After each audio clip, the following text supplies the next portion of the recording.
These are some old comments that I wasn't able to address yet. So yeah, that's why you're gonna see these old ass comments. But let's get right to it. So Grand Admiral Gamma says on the Why is White Replacement Celebrated video, I don't agree with nor do I celebrate white replacement, but as a black man, I'm seen as an invasive species for simply trying to obtain the American dream that I worked for. There is no longer a happy medium, only extremism on both sides. Not a good time, if there ever was, to be an undesired minority. I think that it is time to acknowledge that the dream, both the MLK and American dream, is dead. It seems that way. Ultimately, I think that this is meant to light a fire under the right so that they can have a backlash, Turner Diary style. And I've heard similar speculation. But look at what he said, the MLK dream and the American dream is dead. And I think the MLK dream is the dream of peaceful coexistence between the races and culture. And you can argue that we've achieved that to a certain extent. I mean, you have all these interracial relationships and black kids going to school with white kids and all this stuff. But then you're also seeing the other side of it where, like, just for example, you see all these videos of young black people stealing from these stores brazenly, no mask, no nothing, just running in there and stealing. And then you see these type of clips get posted on Twitter all the time. And then now I'm starting to notice like white people and other races realize like, why is it always black people who are doing this?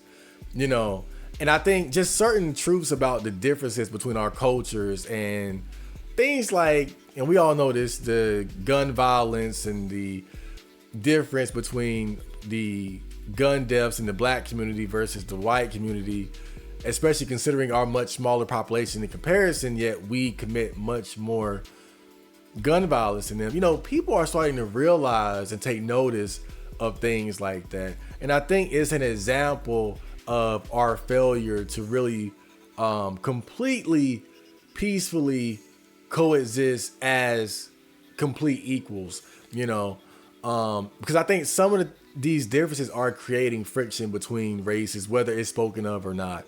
And I think as far as the American dream, I think that's the white American dream, where they had control of their own country and they had the power and things like that. And now even white people are looking around like, wait a minute, we're not in control. We're not able to stop all these people coming across the border. We're not able to stop our government from sending money to Ukraine and Israel. And, even the white side of the fence is realizing that they don't even have control of the country. They can't afford to pay rent. They can afford to buy groceries. They have to live back at home with their parents, just like everybody else. And, a lot of things are changing for the worse in this country, regardless. But like he said, is there going to be a major backlash from the right? I don't know. Maybe January 6th was just a precursor of things to come. And so God Nova says on the Why is White Replacement Celebrated video, bro, it's hard for you to see what's going on because of how we've been brainwashed by the media. White people ain't backed into a corner. They built the corner. And you know what? This is absolutely true. This is absolutely true. That's a great point. Because even though on one hand, I feel for my white brothers and how they're in this position where they can't really express racial pride the same way the other races can. At the end of the day, it's on them. It's on everybody to stand up for themselves and what they believe in and what they stand on. And I think the problem is so many white people, they bought into these narratives. They bought into white guilt and things like that. And to an extent, white people have to be held accountable for that, and I think that it's just that so few people really talk about this, the whole white replacement thing, and it's just some of the ridiculousness. And just like that clip I showed you of that guy saying, that guy, I think it was in Ireland, and the guy was like, oh, this politician is white and this leader is white, and right. And if a white person did the same thing in a predominantly black or Islamic or Asian country, it would never be accepted. And, I got to say, I don't like it, But white people, they accept it. You know, they pretty much have raised their hands and backed into the corner themselves. If you really think about it, they accepted it and they go along with it. So that's absolutely a good point. So Kimosabi says on the same video, the reason why it's celebrated is because there is more support towards the replacement than there is opposition towards it. There's more companies, corporations who will take the money, ESG score, CEI score, which is very real, from replacing primarily white characters in their media properties. There's more politicians that are okay with funneling migrants into predominantly white areas that are nowhere near where they reside. There are more white people that are indoctrinated, afraid of even speaking out about these topics. And there are more minorities who perceive this culture shift as their time to shine as progression, and not as politically business fueled propaganda. Yeah, it's a numbers game. And I think the numbers have just shifted so much. And it's just like Nova said previously. You gotta put a lot of this on white people, you know, because I think there's been so much focus on the far right side of things, which, you know, these guys are more outspoken about what they believe to be the truth about white replacement, pride in their own race and things like that. But let's not forget the left side, the liberals. And those are the ones who are going to be more welcoming of these policies. You know, whenever you have these mass influxes of immigrants, you can see in these different, like, predominantly white countries, you would see white liberals with signs up, "We welcome the immigrants, welcome, hello." Like, they would welcome that shit.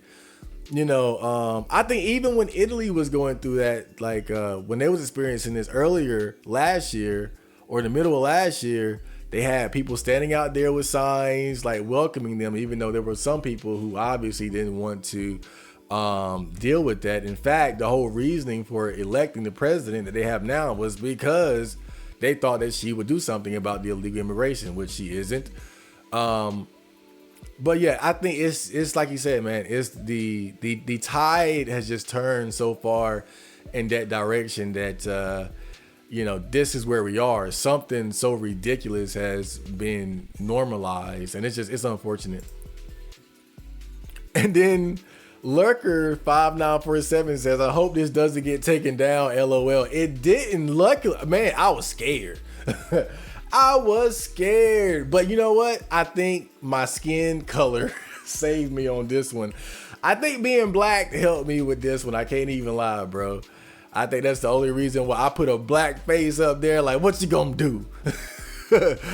Boy, if I was looking like Cody or Aiden, then it might have gotten taken down. So Simba Trey 4541 says on the Process Pull the Ripcord video, "Damn man, do Life is Neat, Night Walk, or Dinner with the Folks my faves." I just did Dinner with the Folks. I got to go back and find Night Walk and Life is Neat. And, you know, unfortunately, I don't know if I still have the original file for the Life is Neat beat. I hope I do. I really do. But I remember I've had computer malfunctions in the past where I lost old stuff. I have like 90 to 95% of everything I've ever made from when I first started rapping to now. But some of the things that I lost were the original sessions for my early songs. I keep all these now. I keep all those now, but I know I lost like some of them, but I got to see if there was a big loss around the time when I put out Life is Neat. I may or may not have it, but we'll see. And so on the Neat and Chill stream, Bobby Bureau 7452 says, "We are at the point in internet history where all has been said and done. The red pill rage is past, and all we can do is have chill streams. Not gonna lie, I kind of like this." Yes, yes, I like that. You know, and I don't stream enough for you guys, and I'm gonna definitely try to stream more. And it's February now, so definitely expect a stream or two before the month is out. I might even stream this weekend. So Samurai J707 says on the seasonal depression video, I used to not think that seasonal depression was real until winter this year. It's hard to be motivated when it's cold and dark at 5 p.m. Yeah, I don't know what it is, but it has hit me like a brick in the last 2 years. And I think that it's been more noticeable now because I've been just better about being like consistently productive. And one thing seasonal depression does is that it kills my ability to be productive. And that's why I really noticed it this time. I really noticed it because I had a big drop in my productivity. I know how to generally cope with depression when I am feeling down, but I was really able to identify it this time because I've just been much better about structuring my day and sticking to a routine. And that's hard to do when you're depressed. I can cope, but to be productive about being depressed, that's something I haven't really quite figured out. But going into next year, I'm going to make sure that I'm more prepared. Moving from summer to fall, I got to make sure that I'm ready for that. And so on the Riz video, Kimosabi says, Riz is just the Zoomers version of game. These Riz TikToks are the equivalent of PUAs in public vids. The detrimental part of these TikToks is how they give Zoomers a false sense of confidence where if they say the right things, they will get the girl, as well as only telling them what they do in that moment and not how to establish their relationship or take it further. Yeah, that's always the big problem with the game. The whole idea of game. I'm not saying that game isn't real. There's definitely a certain art to, your conversational skills. We call it the mouthpiece and things like that. But I think this video in particular is just not a good example because what you really have is a young man that approached a girl who was already attracted to him. He didn't really say or do anything special outside of making the approach. I think if anything, it just shows the value of being willing to try and make an approach. Because maybe the girl that you like, maybe she saw you and maybe she liked you too. Maybe. I think that's the best thing you could probably take from this video. But I think to call it Riz, and really the problem here is the narrative. If I was gonna put this video out and try to use it to motivate young men, I would say, look what can happen when you shoot your shot. That's how, right? I'm not trying to be Mr. Negative here. There's a way to take this and give it the right narrative and spin it the right way to motivate. And it's not to say, oh, he got the Riz, he got the game, no. He approached the girl who already found him attractive and had to put in minimal effort to seal the deal. That's the reality of it. Now, if you want to motivate somebody and inspire young men to do something, then again, put the right narrative there. This is what happens when you shoot your shot. This is what can happen if you try.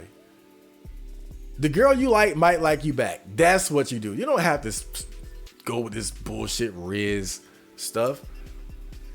And so Rap Shout says on the same video, since I started working and going outside, it's actually crazy the amount of so-called manlets, 5'7", 5'8", 5'9", oh, that's me, who have kids and families, but my main perception was mainly filled with R9K black pills. Well, look.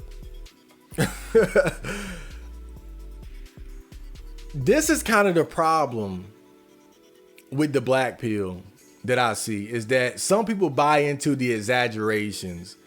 Like these ideas that you have to be 6 foot tall to get laid or to get girls.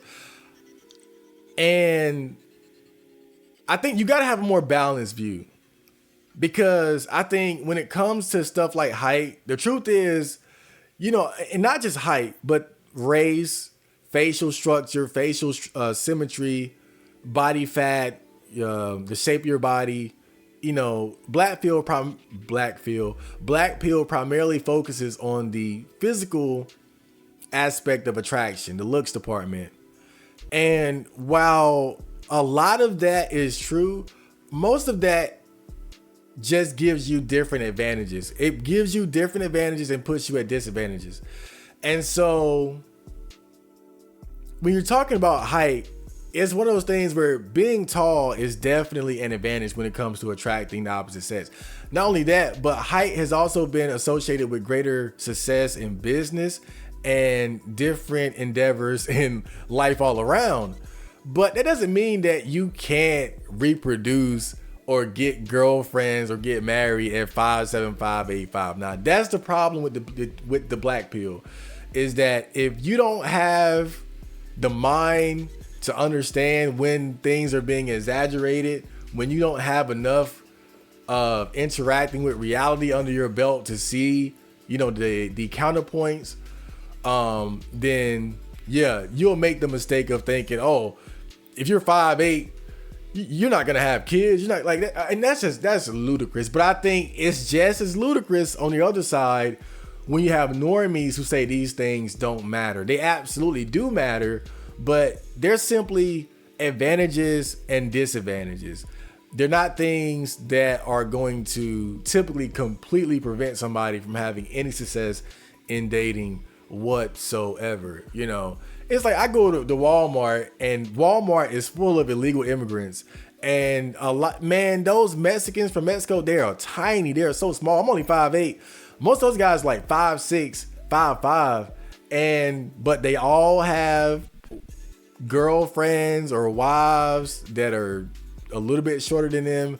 They have kids, and things like that. So again, that's why you got to have that balance of research and analyzing lookism, but also, you know, being in reality and seeing how things can work out for the less privileged.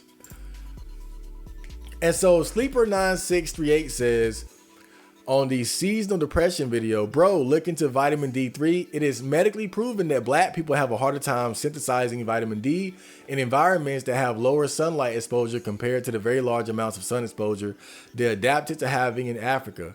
Vitamin D is important for hormone regulation and testosterone production, which will both affect your mood if your levels are low. Even though it's called a vitamin, it's actually considered a hormone because of this. And as you can imagine, an imbalanced hormonal profile generally results in mood fluctuations. In countries that spend most of their winter days in the dark, like in Northern Europe, it is actually recommended to supplement a small amount of vitamin D specifically because of this. Seasonal depression is the most prominent in countries that experience large fluctuations in the amount of daylight they have throughout the year, with the lack of sunlight starting later in the year, which is when seasonal depression always occurs. In countries that are constantly sunny, the concept of seasonal depression is rare. And thank you for that information, Sleeper 9638. And you know what? That's exactly what I'm going to do. I'm glad you reminded me, because I remember somebody mentioning vitamin D, and I was like, oh, I'm gonna go get some. I never got any, but now, and in fact, I think my mom actually has some, so I might go up there right after this and grab some. But yeah, I'm definitely gonna start just taking vitamin D, and not even just doing the winter, but doing the just throughout the year. And I just recently started taking multivitamins again, but I'm gonna definitely add some vitamin D to that, particularly during the colder months, because it's something about fall and winter, man. Like, luckily though, because now we're on the tail end of winter by the recording of this video, which is February. And you know, after I went through that seasonal depression, I was able to, you know, pull myself back together relatively well, I would say. And it didn't really last long. It was like 2.5 weeks, something like that. But still, moving forward, definitely going to start eating and stuffing myself with vitamin D during the colder months. But so far I've been able to, you know, sustain a good and healthy balance of mental health and mood during the later part of winter. So thank you for that. And here we have Merlin Wilco 1006 on the Never Trust Code Approach, normies. This is the most absurd take I've ever heard. Look, And just hear me out. But seriously, and I'm gonna do a video about this, but people always shame men for not wanting to approach women and not having the confidence to do so. And in that little short, I was explaining how the same people who shame men for not approaching women, they would never bet money that the women they approach would actually say yes or accept a date with them. And what I'm expressing here is that the guys who have this fear, they understand this as well. And so it's like this cycle of doubt where you expect rejection. Therefore, how are you supposed to develop confidence to make the approach? And if you can't even wrap your mind around that, again, put money on it. Would you put money on a guy making an approach and the girl saying yes? Most people would not put money on it because they don't have the confidence either. They don't have the confidence in you either. But I'll make a video about that. That's a good topic. And so on the Life is Neat video, people still comment on this. Svay Gaming says, why y'all say RIP? He decided to kill himself. He could just have not done it. I feel bad for his mom. They're talking about Should Be here. LOL. And then Elk Yaron says, what a stupid thing to say. I bet you've never felt the same way he felt. You've never felt real loneliness and never been feel apart. I wish he rest in peace and every person that made that decision rest in peace. That's what he was looking for. And I wish that he is resting in peace with himself. You are probably like 12 years old. One day you understand real struggle and real suffering. As a person who is still fighting, your comment makes nothing but anger for me. Hate when people say shit like that. And you know, Shuabi was really young. He was like 18 or something like that.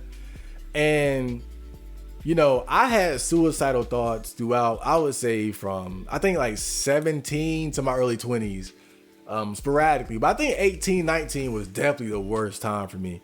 And as you know, I ended up in the mental hospital when I was like 22, 23, something like that. I think like 22, somewhere around there.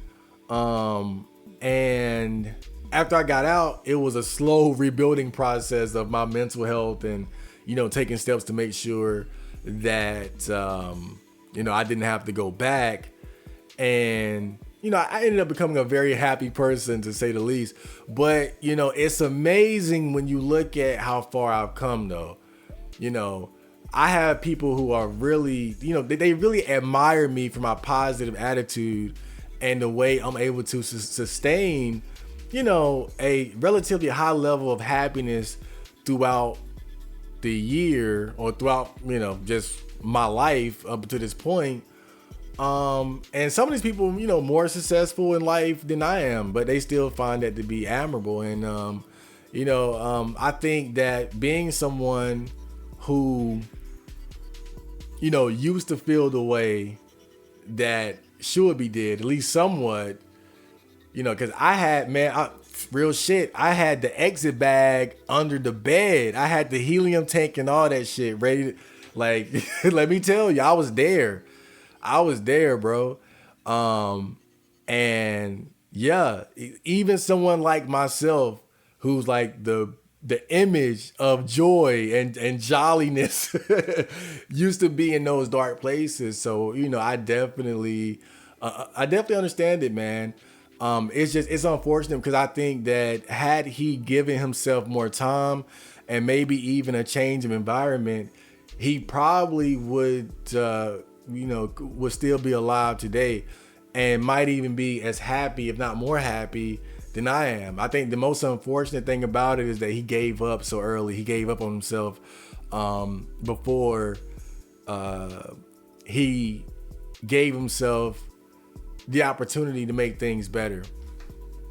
You know, and of course, still, it's bad for his mom and his family as well, because she had to find him. It was just all around terrible. And it's crazy how this whole situation is attached to this damn song. Man, and to this day, I hope it doesn't bite me in the ass when somebody is like, you're the reason. It's like, come on, man. It's a song, a dope song, but it's a song. Okay, and so on the Why on Pro Porn video, Intellectual Shepherd Club says, you seem to have upset a lot of trad sales, Chad. And then Probnot9476 says, speaking as a porn addict, I didn't really watch the video. Porn is not the move. It is simply a non-substitute for real life affection. Note how I said non-substitute, because not only can it not replace intimacy in real life, but it has the potential to prevent you from being the best you that you can be. And so I'll say this. I don't look at pornography as being like a one-for-one substitute, at least not in its current state. It's evolving with AI and all that shit, so beware. But I don't look at it as a one-for-one substitute. I look at it as a fun vice to enjoy. We're sexual creatures. We like sex in many different shapes and forms. You know, prostitution is the oldest profession in history, or what is it? The oldest profession in mankind. What's that saying? Whatever, however it goes. And then you have places like gentlemen clubs and strip clubs and whatnot, where people just enjoy sensuality and sexuality and things like that. And that's just how I look at porn. I look at porn as almost like a celebration, and maybe not a celebration, but just a way to enjoy our sexuality and to enjoy sex. Now, obviously, it's not on the same level as being in a real intimate, affectionate relationship. But I think at the same time, it doesn't come with the same risk as that as well. And looking at it from my perspective and the perspective of a lot of men who would agree that, you know, dating in the modern era is very problematic, where a lot of guys are suffering and going through a lot of bullshit because of their relationships, because of their wives, or going through a divorce, or going through a breakup, or having to sustain a relationship and a woman that's very demanding. I mean, toxic relationships and all these things. I mean, you know, whatever problems come with pornography, oh man, the problems are 10 times, 20 times, 30 times worse when you're talking about engaging in actual relationships in the modern era. But of course, it can be the exact opposite too. Some relationships are healthy and fruitful and things like that. But again, when I use pornography, I'm not using it as a one-for-one substitute for real life affection. For me, it's just a fun way to enjoy my sexuality. And that's exactly just what it is. And I think a lot of people who are anti-porn, you know, they kind of have a similar viewpoint as this guy, where, you know, they just, for them, the only normal, righteous way to enjoy your sexuality is with a partner. And I just don't agree. I think sexuality can be enjoyed solo, by yourself, with masturbation and pornography. If we don't see eye to eye on that, then it is what it is. But I do agree when he says that pornography has the potential to prevent you from being the best that you can be. But I think you can say that about any vice, because, you know, make no mistake, pornography definitely is a vice. But that's not something that's unique to pornography. You can say that about cigarettes. You can say that about alcohol. You can say that about weed. You can say that about video games. You can say that about sex. You can say that about a relationship. Look, my friend is in a toxic relationship that's preventing him from being the best that he can be. So again, it's just all this energy and negativity is aimed against pornography does not make sense to me. Because just about every problem people present to me in regards to pornography is either exaggerated or can be applied to other vices that people don't have the same hate or energy or negative energy towards. So until somebody convinces me otherwise, I'm going to be pro porn. And so Caitlin Koenig 848 says on the 10 cult classic horror movie recommendations video, I've seen all these, including Inferno. I thought it was a beautiful fucking movie. It's pretty awesome. However, I can't help but believe Suspiria steals the show. It is absolutely perfect in my eyes. Also, Deep Red, also known as Profondo Rosso, is a masterpiece. It made me scream when it revealed who the killer was. It is one of the best reveals. Here is a real old school cult classic horror movie aficionado. I love it. But yeah, man, I gotta recommend Deep Red. I mean, it's pretty long, and I'm not gonna say it's the most exciting movie, but I mean, you want to watch a good whodunit horror movie? I mean, it doesn't get much better It does not get much better than Deep Red. I'm telling you, your jaw is going to fall and hit the ground when you see it. I can almost guarantee you will never catch it. It's going to hit you in the back of the head for sure. But definitely an appreciator of cult classic horror movies. Gotta love it. And so last but not least, we have Trash Face Trace.